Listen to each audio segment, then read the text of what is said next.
విశాఖలో వైసీపీకి చుక్కెదురైంది. YCP corporator తిప్పల వంశీరెడ్డి జనసేనలో చేరుతున్నారు. ఈ సందర్భంగా అనకాపల్లి ఎమ్మెల్యే కొణితెల రామకృష్ణను వంశీరెడ్డి కలిశారు. రేపటిలోగా డిప్యూటీ సీఎం పవన్ కళ్యాణ్ సమక్షంలో జనసేనలో చేరనున్నారు.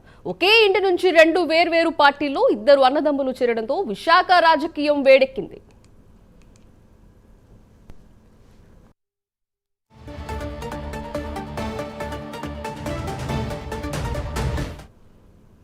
ఇప్పటికే విశాఖ మేయర్ డిప్యూటీ మేయర్ పై కూటమి కార్పొరేటర్ల అవిశ్వాసం పెట్టారు. వంశీరెడ్డి నిర్ణయంతో ఎమ్మెల్సీ బొత్స, మాజీ మంత్రి గుడివాడ అమర్నాథ్ తలను పట్టుకుంటున్నారు. విశాఖ మేయర్ గొలగాని హరి వెంకట్ కుమారి అయోమయ స్థితిలో పడ్డారు. వంశీరెడ్డి చేరికతో జీవీఎంసీలో కూటమి పార్టీ బలం 73కు చేరింది. అవిశ్వాస తీర్మానం రోజు రోజుకి మరింత కొంతమంది వైసీపీ కార్పొరేటర్లు కూటమిలో చేరే అవకాశం ఉంది. ఈ క్రమంలో ఈ నెల 19న జరిగే విశాఖ జీవీఎంసీ కౌన్సిల్ సమావేశం ఉత్కటంగా మారబోతుందని తెలుస్తోంది.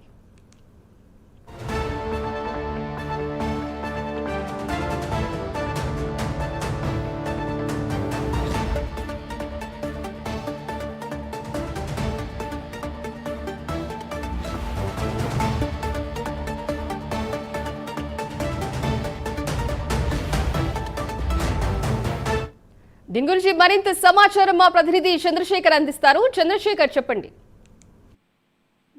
Good morning Sindhu. విశాఖలో గత కొద్ది రోజులుగా కూడా రాజకీయం అయితే కొత్త కుంటలో తొక్కుతుందని చెప్పేసి ప్రధానంగా చూసుకుంటే ఏదైతే విశాఖ జీవీఎంసీ మేయర్ పీఠానికి సంబంధించినటువంటి అవిశ్వాస తీర్మానంపై కూటమి పార్టీలు అవిశ్వాస తీర్మానాన్ని ప్రకటించిన నాటి నుంచి కూడా వరుసగా వలసలు అయితే ప్రారంభమవుతున్నటువంటి పరిస్థితి కనిపిస్తుందని చెప్పేసి ఇటు వైఎస్ఆర్ కాంగ్రెస్ పార్టీకి సంబంధించినటువంటి కార్పొరేటర్లు గత కొద్ది రోజులుగా కూడా కూటమి పార్టీలో చేరుతున్నటువంటి పరిస్థితి కనిపిస్తుంది. ఈ నేపథ్యంలో వైఎస్ఆర్సీపీకి నిన్న రాత్రి గట్టి షాక్ తగిలిందని చెప్పేసి ఏదైతే మాజీ ఎమ్మెల్యే ఎవరైతే ఉన్నారో తిప్పల నాగిరెడ్డి తనయుడు ఆ తిప్పల వంశీరెడ్డి అయితే వైఎస్ఆర్ కాంగ్రెస్ పార్టీని వీడి జనసేన పార్టీలోకి అయితే అడుగు పెట్టబోతున్నారు. మరో 2-3 రోజుల్లో ఆ జనసేన అధినేత పవన్ కళ్యాణ్ కలిసి పార్టీ తీర్థం అయితే పుచ్చుకున్నటువంటి పరిస్థితి కనిపిస్తుంది. అయితే నిన్న మొన్నటి వరకు కూడా అవిశ్వాస తీర్మానం పైన ఉన్నటువంటి ఏదైతే వైఎస్ఆర్ కాంగ్రెస్ పార్టీకి ఉన్నటువంటి విశ్వాసం ఏదైతే ఉందో అదైతే పూర్తిగా తొలగిపోయే పరిస్థితి కనిపిస్తుందని చెప్పొచ్చు. అయితే గత కొంతకాలంగా కూడా విశాఖ మేయర్ పీఠం పైన తోటి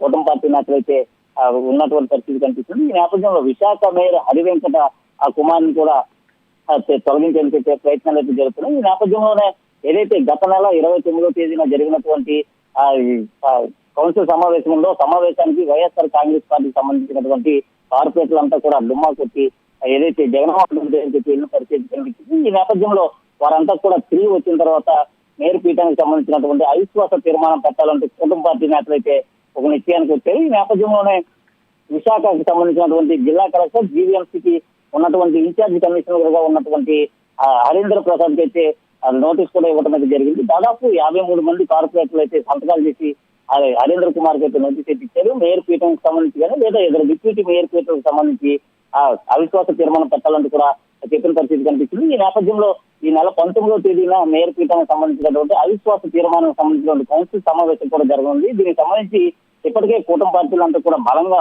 ముందుకు వెళ్తున్న పరిస్థితి కనిపిస్తుంది. అయితే ఇప్పటి వరకు 70కి ఉన్నటువంటి ఏదైతే కూటమి పార్టీ బలం వైఎస్ఆర్ కాంగ్రెస్ పార్టీకి సంబంధించినటువంటి తిప్పల వంశీరెడ్డితో పాటు మరో ఇద్దరు కార్పొరేటర్లు కూడా వస్తున్న నేపథ్యంలో పూర్తిగా 73 నుంచి 74 కూడా చేరుకున్నటువంటి అవకాశం ఏదైతే ఉందని చెప్పవచ్చు. ఈ నేపథ్యంలోనే కూటమి పార్టీకి సంబంధించినటువంటి కార్పొరేటర్లు అంతా కూడా వేసవి ఆట విడుపు కోసం అయితే విదేశాలకు అయితే వెళ్లారు. అయితే ఈ నెల 19వ తేదీన ఏదైతే జరుగుతున్నటువంటి అవిశ్వాస తీర్మానం సంబంధించినటువంటి సమావేశం ఉందో ఈ సమావేశానికి నేరుగా వారంతా కూడా వచ్చి కొత్త మేయర్ని ఎన్నుకునేటటువంటి అవకాశం అయితే ఉన్నట్టుగా తెలుస్తుంది. దీంతో ఏదైతే వైఎస్ఆర్ కాంగ్రెస్ పార్టీకి సంబంధించిన బలం ఏదైతే ఉందో ఆ బలం అంతా కూడా పూర్తిగా వీగిపోయేటటువంటి పరిస్థితి ఉందని చెప్పవచ్చు. అయితే గతంలో ఏదైతే బొత్స సత్యనారాయణ చెప్పినటువంటి వ్యాఖ్యలు ఏవైతే ఉన్నాయో మా బలం మాకు ఉందంటూ ప్రస్తుతం అయితే ఆ బలం అంతా కూడా వైఎస్ఆర్ కాంగ్రెస్ పార్టీ కూటమి పార్టీకి వచ్చేటటువంటి అవకాశం అయితే ఉంది. అయితే మేయర్ ఏదైతే 19వ తేదీన జరిగేటటువంటి మేయర్ కి సంబంధించినటువంటి అవిశ్వాస తీర్మానం ఉందో అవిశ్వాస తీర్మానం రోజు మరికొంతమంది కార్పొరేటర్లు కూడా ఇటు కూటమి పార్టీకి సంబంధించిన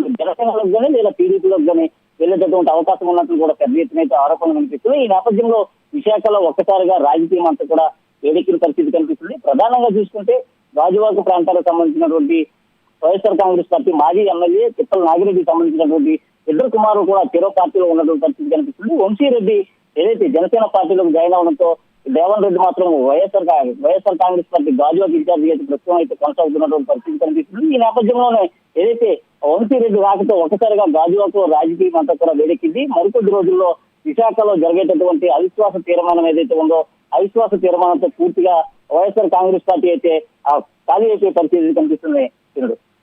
రైట్, థ్యాంక్ యూ చంద్రశేఖర్.